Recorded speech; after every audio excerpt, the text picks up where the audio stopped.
우리가 살고 있는 동네에 집값이 많이 떨어졌습니다. 그렇다고 한다면 여러분 어떻게 하시겠습니까? 또 집을 사시겠습니까? 아니면 팔겠습니까?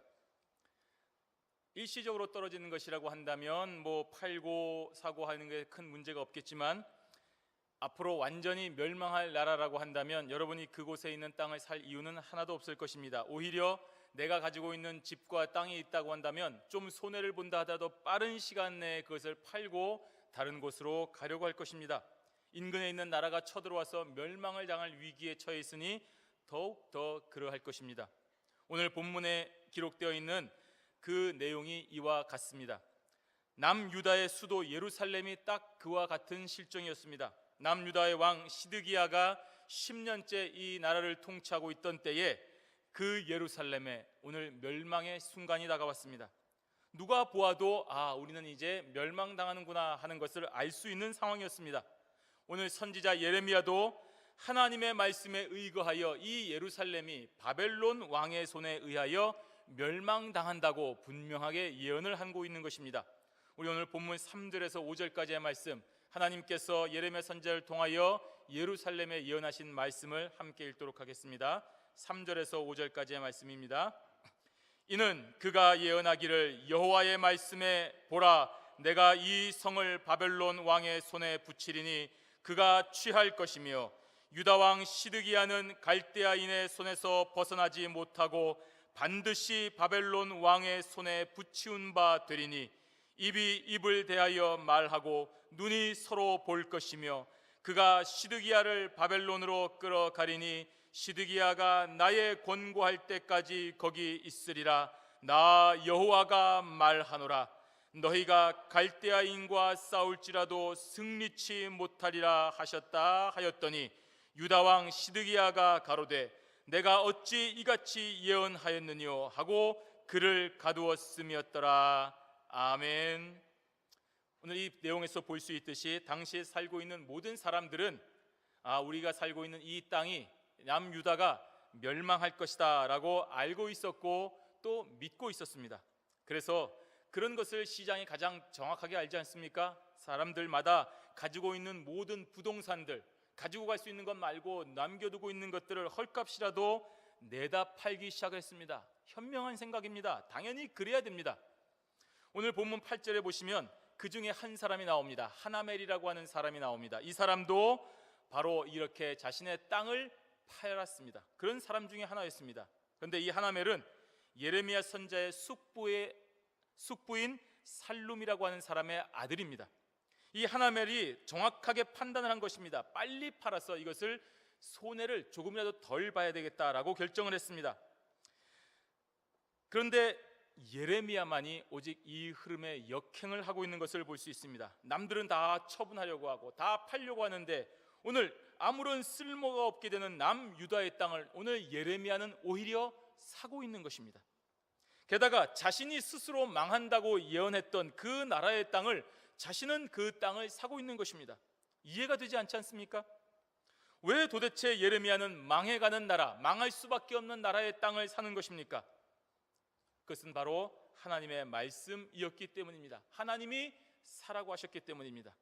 예레미야는 하나멜이 자신에게 하는 제안이 정확하게 여호와의 말씀인 줄 알았기 때문에 그것을 산 것입니다. 여호와의 말씀인 줄 알았기 때문에 상식에 비추어서 이해가 되지 아니하고 인간의 이성으로 보아도 전혀 합당하지 않은 그 일을 하는 것입니다. 하나멜의 밭을 사라고 하는 그 권고, 나에게 지금 이 밭을 사라고 하는 권고가 여호와의 말씀인 줄 알았기 때문에 많은 사람은 팔고 아무도 사고 있지 않지만 오늘 주저하지 아니하고 행동으로 옮기는 것입니다. 오늘 우리에게 주어지는 여호와의 말씀이 무엇인지를 함께 생각해 보기를 원합니다. 오늘 저와 여러분에게 주어지는 여호와의 말씀이 무엇입니까? 내 기분과 내 사상과 내 생각과 이 세상의 분명한 뜻에 따라가지 아니하고 완전히 반대되는 새로운 말씀이 우리에게 주어진다 하더라도 그것이 여호와께서 우리에게 주어지는 말씀이라고 한다면 반드시 순종하고 지켜야 되는 것입니다. 오늘 본문을 통하여 우리에게 주어지는 여호와의 말씀이 무엇인지 함께 상고하고 내일을 준비하는 지혜로운 성도들이 되시기를 바랍니다. 내 가족, 내 민족, 내 나라 참 소중합니다. 그러나 그것보다도 하나님의 뜻을 우선해야 되는 신자들이 되셔야 됩니다. 예수를 믿는 저와 여러분들은 분명히 나라와 민족을 소중히 여겨야 됩니다. 물론 그러나 하나님보다 우선하는 잘못을 범해서는 안 됩니다. 분명히 태초에 하나님께서 천지를 창조하실 때 누구 어느 나라 사람 어느 민족 이런 것이 있었습니까? 그냥 사람을 만들었을 뿐입니다. 그런데 우리에게 죄가 들어오고 하나님과 같이 되려고 하는 바벨탑 사건 이후로 따로따로 흩어져 살게 되다가 나라와 민족으로 갈려진 것뿐입니다. 우리가 어떻게 다른 나라와 다른 민족 사람을 하나님의 백성이 아니라고 멸시할 수가 있겠습니까? 우리는 다 하나였습니다. 그러니 나라와 민족에 우선하여 하나님이 주신 뜻을 발견하고 하나님의 뜻에 순종하는 것이 당연한 것입니다. 하나도 이상한 것이 아닙니다.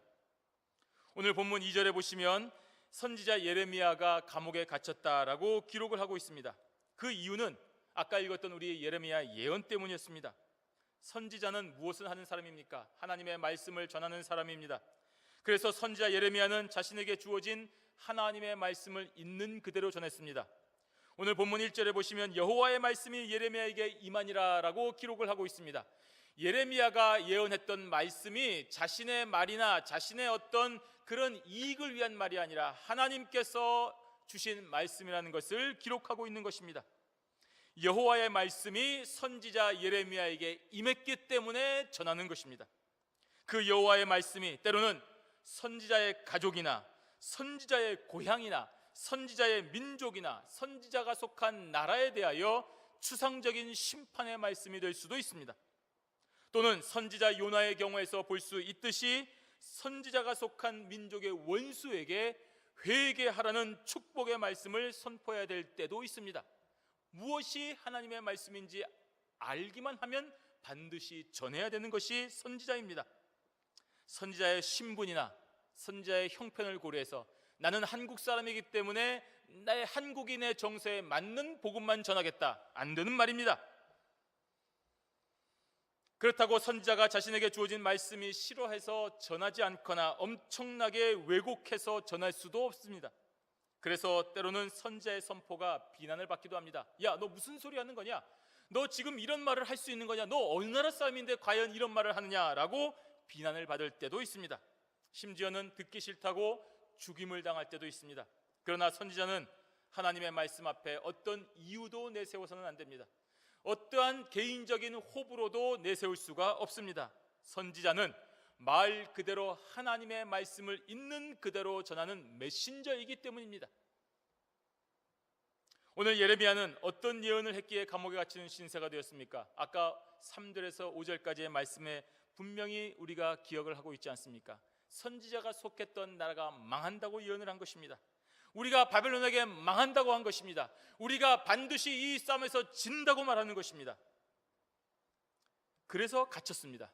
평시가 아닌 전시에는 보다 엄격한 규율과 법도가 필요하지 않겠습니까? 오늘 인터넷 때문에 참 많은 유언비어와 루머들이 난무하고 있습니다.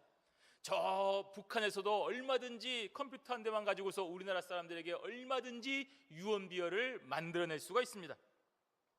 이런 평상시에도 그것 때문에 많이 혼란스러운데 전시에는 얼마나 더 혼란스럽겠습니까? 그래서 더 제한적인 규율과 법도가 필요한 것입니다. 평상시에는 아무렇지도 않았던 말들이 전시에는 치명적인 아픔이 되기 때문입니다. 그런데 오늘 예레미야 예언은 그야말로 오늘 예루살렘을 쳐들어오는 적군 바벨론에게 사기를 진작시키는 말이 되는 것입니다. 그리고 그에 맞서 싸우는 조국 우리 유다에게는 사기를 떨어뜨리는 말씀이 됩니다. 그러니 이 말을 들은 시드기야 왕이 얼마나 화가 났겠습니까? 그래서 예레미야가 감옥에 갇힌 것입니다. 그러면 여러분, 예레미야는 조국을 배반하고 적국을 이롭게 하는 반역자입니까? 드러난 상황으로 봐서는 분명히 그렇습니다.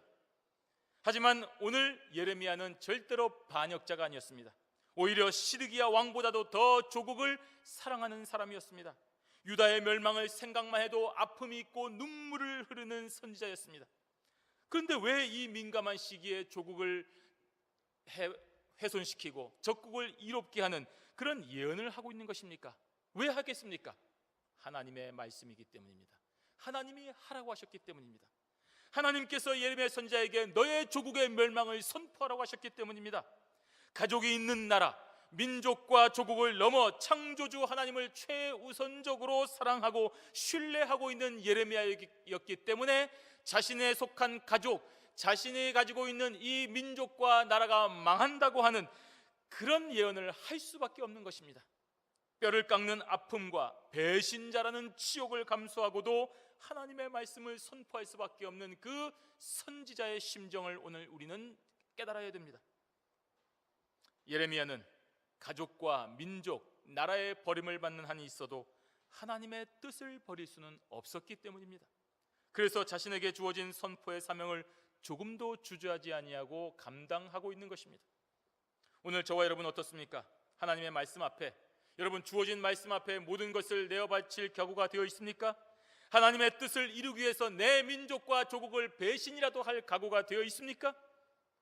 이 질문에 우리가 선뜻 하나님 그건 좀 어렵겠습니다, 한번 생각을 해봐야 되겠습니다 라고 한다면 우리는 아직도 하나님의 말씀보다 더 소중히 여기고 있는 그 무엇이 있다는 말이 됩니다. 버려야 됩니다. 왜냐하면 우리의 뜻이 하나님의 뜻보다 더 앞설 수 없기 때문입니다. 여러분이 그토록 소중히 생각하는 가치, 여러분이 그토록 소중히 생각하는 나라와 민족이 하나님보다 우선해서는 안 되는 것입니다. 우리를 향한 하나님의 뜻이 우리의 뜻보다 고귀하지 않습니다. 하나님께서 선택하시고 사랑하시는 그 이스라엘 나라와 민족과 백성들을 개만도 못한 이방인들에게 내어주실 때에는 우리가 알지 못하는 하나님의 높으신 뜻이 있다는 것을 기억하셔야 됩니다. 그 위대하고 놀라운 하나님의 사랑을 나의 얄팍한 가족사랑, 그리고 감정적인 민족주의와 나라 사랑으로 판단하지 마시기를 바랍니다. 하나님의 뜻 앞에, 하나님의 말씀 앞에 내 모든 것을 다 겸손히 내려놓으시고 오늘 우리에게 주어진 하나님의 말씀이 이루어지기로 노력하는 성숙한 신자들이 되시기를 바랍니다. 두 번째로는 내 생각이나 내 상식보다 주어진 하나님의 말씀을 우선하는 신자들이 되어야 됩니다. 여러분, 한눈에 봐도 좋은 옷을 입고 누가 봐도 이거 저거 명품 디자이너의 옷이다, 저 신발은 정말 비싼 옷이고 세계에 몇 개 없는 옷이다, 신발이다 라고 하고 잘 차려입고 길을 가고 있던 어떤 사람이 갑자기 시궁창에 막 들어가지고 미친 듯이 뭘 찾고 있다고 한다면 여러분 어떻게 생각하십니까? 저 사람 정신이 좀 이상하다 라고 생각하시겠습니까? 그 전에 얼마나 귀한 것을 저기에 빠뜨렸으면 저 비싼 옷과 구두가 망가진 것도 아랑곳하지 아니하고 그것을 찾으려고 할까, 이렇게 생각하지 않겠습니까? 오늘 예레미야는 조국과 민족을 배신하고 감옥에 갇혀서도 일반 사람이 전혀 생각할 수 없는 이상하고 엉뚱한 행동을 한 것입니다. 그것은 바로 자신의 입으로 예언하고 망한다고 하는 그 유다의 땅을 사는 것이었습니다. 정말 이상한 행동입니다. 그것도 아주 숨어서 사는 것이 아니라 공개적으로 땅을 사고 있습니다. 참 이상하지 않습니까? 망한다고 해놓고서, 그래서 감옥에 갇혀놓고서 그 땅을 자기가 사는 것입니다. 우리 오늘 본문 9절에서 14절까지의 말씀을 함께 읽도록 하겠습니다. 9절에서 14절까지의 말씀 함께 읽습니다. 내 숙부의 아들 하나멜의 아나돗에 있는 밭을 사는데 은 17세겔을 달아주되 증서를 써서 인봉하고 증인을 세우고 은을 저울에 달아주고 법과 규례대로 인봉하고 인봉치 아니한 매매 증서를 내가 취하여 나의 숙부의 아들 하나멜과 매매 증서에 인친 증인의 앞과 시위대 뜰에 앉은 유다 모든 사람 앞에서 그 매매 증서를 마세야의 손자 네리야의 아들 바룩에게 붙이며 그들의 앞에서 바룩에게 명하여 이르되 만군의 여호와 이스라엘의 하나님이 이같이 말씀하시기를 너는 이 증서 곧 인봉하고 인봉치 않은 매매 증서를 취하여 토기에 담아 많은 날 동안 보존케 하라. 아멘. 오늘 이 말씀 아주 쉬운 말씀입니다.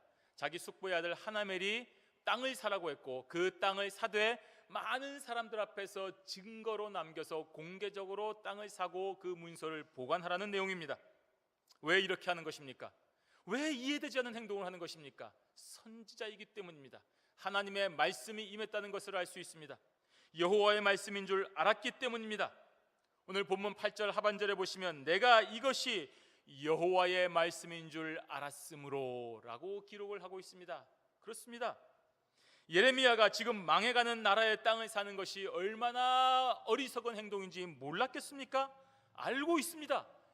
그 더군다나 조국 유다가 망한다고 예언한 사람이 바로 자신이 아니었습니까? 그런데 행동은 오히려 그 조국 유다의 땅을 사고 있으니 참 이상한 노릇입니다. 스스로도 용납이 되지 않았을 것입니다. 내가 망한다고 해놓고서 내가 그 땅을 산다니 이해가 되지 않습니다. 그 이유는 단 한 가지밖에 없습니다. 여호와의 말씀인 줄 알았기 때문입니다. 이것이 선지자 예레미야의 존재 이유입니다. 선지자는 하나님의 말씀을 대언하는 사람입니다. 선지자 자신의 생각을 전파하거나 스스로 내가 열심히 명상하고 열심히 공부하고 열심히 해서 깨달은 그런 사상을 전하는 자가 아닙니다. 선지자는 자신을 선택하고 자신을 부르신 여호와 하나님의 말씀만을 전하는 사람입니다. 그리고 자신의 사상이나 주변의 정세를 따라 변하거나 왜곡하지 아니하고 여호와의 말씀이 참되고 바르다는 것을 믿고 그대로 전하는 선지자입니다. 오늘 예레미야는 철저하게 이에 순종하고 있습니다. 자신의 얼굴에 스스로 침을 뱉는 행위를 할지언정 하나님의 말씀을 거역하지 않습니다. 자신이 가지고 있는 상식과 합리적인 생각을 포기할지언정 하나님의 말씀만은 포기하지 않습니다. 철두철미하게 하나님의 말씀대로 살아가는 예레미야입니다. 오늘 우리도 살아가면서 그런 경우가 참 많이 있지 않습니까? 때로는 정말 이해되지 않는 상황이 우리 앞에 놓일 때가 있습니다. 평생을 바쳐 이룩해 놓은 내 사상과 내 체계가 어느 순간에 하나님의 말씀 앞에 한순간에 무너질 때가 있습니다. 여러분, 수많은 사람들이 그렇게 무너졌습니다. 로마서를 읽을 때에 자기의 모든 가치관이 송두리째 무너지고 하나님 앞에 나는 죄인이라고 얘기했습니다. 몇천 년을 통해 이룩되어진 인간 이성의 합리적인 생각과 우리 모든 인류의 보편타당한 가치 체계가 어느 순간에 하나님의 말씀과 충돌할 때가 있습니다. 진멸하라는 말씀이 우리와 충돌할 때가 있습니다. 생명을 소중히 여기라고 하신 하나님의 말씀이 왜 이 생명을 죽이라고 명령하신지 이해가 되지 않을 때가 있습니다. 그런데 여러분, 바로 믿음이 그때 나타나는 것입니다. 하나님의 말씀과 상식이 충돌할 때 여러분 어떤 생각을 하시겠습니까? 하나님의 말씀과 인류의 가치가 충돌을 할 때 여러분은 어떤 선택을 하시겠습니까? 그 말씀이 여호와의 말씀인 줄 분명히 알았을 때 여러분들은 어떤 선택을 하시겠습니까? 그때에 인류의 보편타당한 가치를 버리는 한이 있더라도, 손가락질 받고 비난을 받는 한이 있더라도 하나님의 말씀을 따라가는 자가 믿음이 있는 자입니다. 가족과 민족과 나라의 손가락질을 받고 반역자라고 감옥에 갇힌 한이 있더라도 하나님의 말씀을 따라가는 것이 믿음입니다. 그 두 가지를 어떻게 섞어서 절충하려고 하지 마십시오. 명백하게 주어진 여호와의 말씀만을 따르시기 바랍니다. 그것이 믿음입니다. 오늘 예레미야는 반역자는 되었을지언정 믿음을 지켰습니다. 자신의 가치관을 버렸지만 하나님의 말씀은 버리지 않았습니다. 이것이 바로 선지자의 길입니다. 이것이 신자의 길입니다. 하나님을 믿고 따르는 신자는 어떤 상황에서도 오늘 예레미야가 여호와의 말씀인 줄 알았으므로 라는 이 고백처럼 우리도 그 고백을 하고 내가 가진 모든 것을 송두리째 포기하고 내어놓더라도 철저하고 완전한 순종을 통하여 하나님의 말씀에 따르는 믿음의 사람들이 되셔야 되는 것입니다. 성도 여러분, 이제 많은 사람들이 예레미야를 주목하기 시작했습니다. 조국에 대하여 괘씸죄와 반역죄로 감옥에 갇힌 예레미야였습니다. 그런데 그런 예레미야가 감옥에서 지금까지의 행동과는 전혀 다른 부동산 매입을 한다는 소식에 많은 백성들이 야, 저거 이상하다, 미친 거 아니냐? 도대체 저 선지자가 왜 저럴까? 하고 왜 그런지 궁금해하기 시작했습니다. 우리 15절 말씀 함께 읽도록 하겠습니다.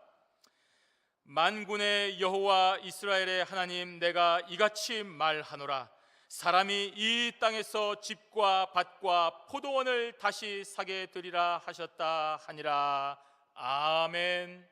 이것이 바로 오늘 모든 궁금증이 풀리는 순간이 됩니다. 선지자 예레미야가 왜 이러한 행동을 했는지 그 이유를 명확하게 밝혀주고 있습니다. 그 이유는 바로 멸망하는 유다가 끝이 아니라 소망이 있다는 것을 보여주고 있는 것입니다. 완전히 멸망하는 이곳에 다시 정상적인 경제 활동이 이루어진다는 것을 보여주기 위해서입니다. 그 소망의 메시지를 오늘 선지자 예레미야가 도무지 이해되지 않는 행동을 통하여 알려주고 있는 것입니다. 그렇습니다. 우리 하나님께서는 이 세상의 결정과는 전혀 다른 일을 하라고 우리에게 선포하시지만 우리의 눈을 열어 순종하면 보다 더 크고 원대한 하나님의 계획을 알 수 있습니다. 하나님께서 예레미야를 일부러 그렇게 반역자의 길로 가게 하셨습니까? 하나님께서 당신의 사랑하는 저와 여러분들을 어리석고 멸망길로 인도하시겠습니까? 일부러 모든 사람의 비웃음을 가져오는 어리석은 일을 하게 하지 않습니다. 비록 지금은 알 수 없는 상황이지만, 비록 지금은 하나님의 말씀이 좀 이상하고, 비록 지금은 하나님의 그 명령이 이해가 되지 않지만, 결국에는 이 모든 것이 온 세상과 모든 백성에게 좋은 소식을 가져오는 그런 일이기 때문에 하나님의 사람인 저와 여러분들 신자에게 명령하시는 것입니다. 이 말씀대로 행동하라고 하시는 것입니다. 이 말씀의 가치에 따라 살라고 하는 것입니다. 세상과 충돌하는 한이 있더라도 세상을 버리고 나를 따르라고 말씀하시는 것입니다. 이러한 여호와의 말씀에 우리를 향한 사랑이 있습니다. 온 우주를 다 주어서도 우리를 사랑하시려고 하는 하나님의 자비와 은총을 오늘 저와 여러분들이 기억을 하셔야 됩니다. 이스라엘 사람들이 왜 멸망하고 있습니까? 하나님의 사랑을 저버렸기 때문입니다. 세상의 재미와 쾌락에 빠졌기 때문입니다. 하나님의 말씀과 율법을 어겼기 때문입니다. 주의를 성수하지 아니하고 하나님의 것을 도둑질하고 하나님의 명령과 율법을 지키지 아니하였기 때문에 오늘 멸망하게 되는 것입니다. 하나님의 명령을 어긴 것입니다. 예루살렘 성의 집과 그 지붕에서 바알에게 분향하며 다른 신들에게 제사를 드리는, 그리하여 여호와를 경록해 했던 이스라엘이었습니다. 예루살렘이 건설된 날부터 지금 바벨론으로부터 멸망당하는 이 순간까지도 정신을 차리지 못하고 여호와의 노를 격발하는 이스라엘 백성들이었습니다. 여호와의 이름으로 일컬음을 받는 집에, 그 거룩한 집에 가증한 물건들을 세워서 그 집을 더럽게 하며 흰놈의 골짜기에 바알의 산당을 세워서 자기들의 자녀들을 몰래게 불에 지나가게 하는 가증한 일을 하는 것이 오늘 이스라엘 백성들이었습니다. 그런데 여러분, 그럼에도 불구하고 여호와 하나님께서 오늘 예레미야 선지자를 통하여 회복의 말씀을 주시는 것입니다. 언약을 선포하시는 사랑의 하나님입니다. 오늘 본문 32장 37절과 38절을 한번 같이 읽도록 하겠습니다. 32장 37절과 38절 말씀 함께 읽습니다. 보라, 내가 노와 분과 큰 분노로 그들을 쫓아보내었던 모든 지방에서 그들을 모아내어 이곳으로 다시 인도하여 안전히 거하게 할 것이라. 그들은 내 백성이 되겠고 나는 그들의 하나님이 될 것이며. 아멘. 사실 예레미야 선지자도 자신이 왜 이 땅을 사야 되는지를 몰랐습니다. 하나님, 제가 도대체 왜 일을 해야 됩니까? 도무지 이해가 되지 않습니다. 그래서 32장 16절에서부터 기도했습니다. 우리가 할 수 있는 일은 이것입니다. 순종하면서 도무지 뜻을 알지 못할 때 하나님 앞에 기도하면 됩니다. 오늘 예레미야도 기도한 것입니다. 이 나라가 망한다고 예언하게 하셔놓고 그 망하는 나라의 땅을 사게 하시는 이유가 무엇입니까? 하고 하나님께 물었습니다. 그러자 그 기도에 응답해 주신 하나님의 말씀이 방금 읽은 37절과 38절의 말씀인 것입니다. 그토록 하나님을 경록해 했던 이스라엘 백성이지만 하나님께서는 결국 그들을 바벨론 포로지에서 돌아오게 할 것이며 그 백성들과 새 언약을 맺겠다고 말씀하시는 것입니다.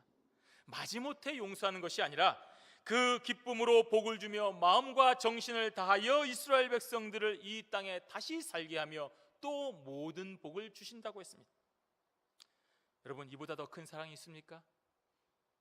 하나님의 사랑은 이처럼 다함이 없고 풍성합니다. 태초부터 지금까지 택함 받은 저와 여러분들을 향한 하나님의 사랑이 이처럼 변함이 없고 풍족하며 우리의 죄를 계속하여 사해 주시는 하나님이신 것입니다. 여러분, 이 본문을 읽으면서 여러분 어떤 느낌이 드십니까? 이스라엘 백성의 모습이 오늘 저와 여러분의 모습이 아닙니까? 언제나 주님을 배반하고 살아가는 우리들이었습니다. 조금만 힘들면 주님을 배반합니다. 조금만 이해가 되지 않는 하나님 왜 이럽니까? 라고 투정하는 것이 우리의 모습이었습니다. 아니, 내가 지금 하나님의 말씀에 어긋나고 거역하며 배반하고 있다는 사실조차도 깨닫지 못하는 어리석은 우리들의 모습이었습니다. 그런데 그때마다 하나님께서는 오늘 이 땅의 선자를 통하여, 예배를 통하여 말씀을 볼 때 깨닫게 해주셔서, 돌이키게 해주셔서 여기까지 오지 않았습니까? 하나님 앞에 부끄러워 도망했던 우리의 모습을 기억하십시오. 이것은 죄가 아니라고 합리화했던 어리석은 우리들의 모습을 기억해 보시기를 바랍니다.